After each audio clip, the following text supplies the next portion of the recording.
Actually मैं जब 12 साल की थी तो मेरे ऊपर एसिड अटैक किया गया था।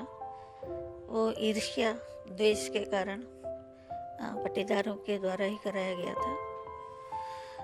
तो उस एसिड अटैक में मेरा पूरा चेहरा बहुत विकृत हो गया।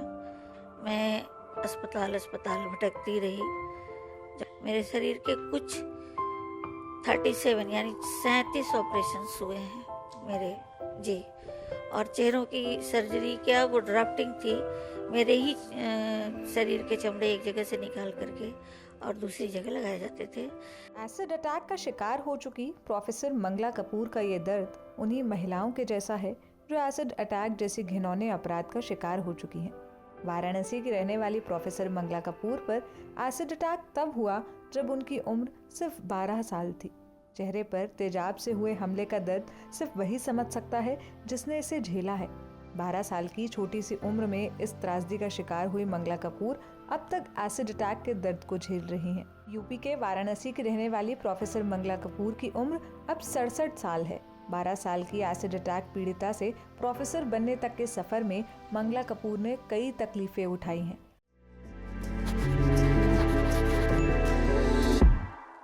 आज मंगला कपूर की पहचान वाराणसी की लता मंगेशकर के तौर पर क्यों है, सुनिए।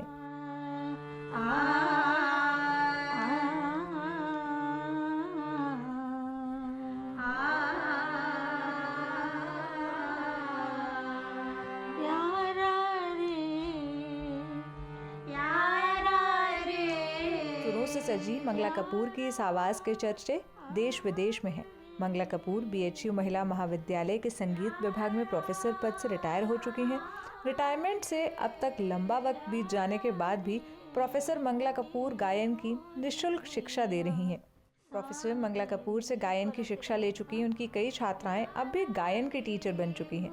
मंगला कपूर की ऐसी ही एक छात्रा डॉक्टर जयंती कृष्णन भी है जो हरियाणा के देवीलाल विश्वविद्यालय में असिस्टेंट प्रोफेसर हैं। डॉक्टर जयंती कृष्णन को जब भी मौका मिलता है वो अपनी टीचर मंगला कपूर से कुछ नया सीखने आ जाती हैं।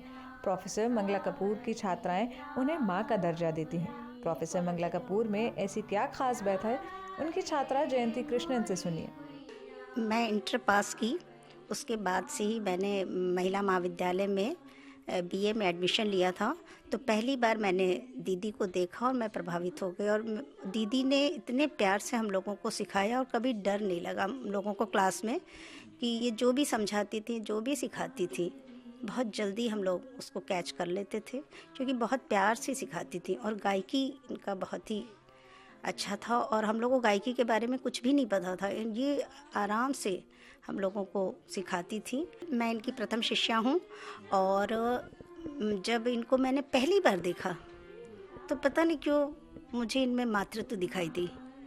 अब बिल्कुल डर नहीं लगा हम लोग को क्लास में। जैसे ही हम लोग क्लास में बैठे, हम लोग को बिल्कुल डर नहीं लगा और इतना अच्छा लगा इनसे मिलकर। तो उसके बाद हम लोग प्रभावित हुए और कोई टीचर हम लोग को मतलब उतने क्लोज में नहीं थे जितना इनसे हम लोग। प्रोफेसर मंगला कपूर जिस मुकाम पर पहुंची हैं उसके लिए उन्होंने निरंतर मेहनत और संघर्ष किया है।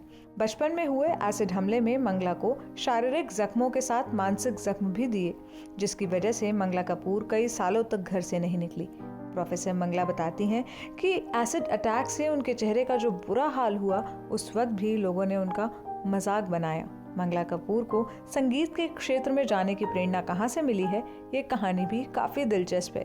सुनिए मंगला कपूर क्या बता रही हैं। मैं 12 वर्ष से 18 वर्ष की युवती सिर्फ अस्पतालों में घूमते घूमते हो गई।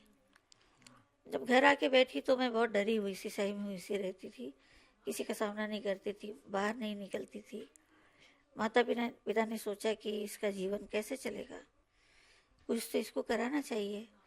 मैं फिर से पढ़ने में जुटी, लेकिन मैं पढ़ नहीं पाई। मुझे लगा कि मुझे कुछ याद ही नहीं रहता है। तो माता पिता निराश हो चले थे। फिर अचानक पिताजी को याद आया कि ये तो संगीत में मतलब अच्छी है, गा लेती है, गला अच्छा है। तो मुझे संगीत सीखने में डाला गया, जहाँ से मैंने प्रभाकर पास किया। उसके बाद फिर मैंने प्राइवेट पढ़ाई शुरू की। मंगला की कहानी किसी इंस्पिरेशन से कम नहीं है। मंगला कपूर अपने दर्द और संघर्षों की दास्तान को अपनी आत्मकथा के तौर पर लोगों के सामने ला चुकी हैं। उनकी आत्मकथा का नाम सीरत है।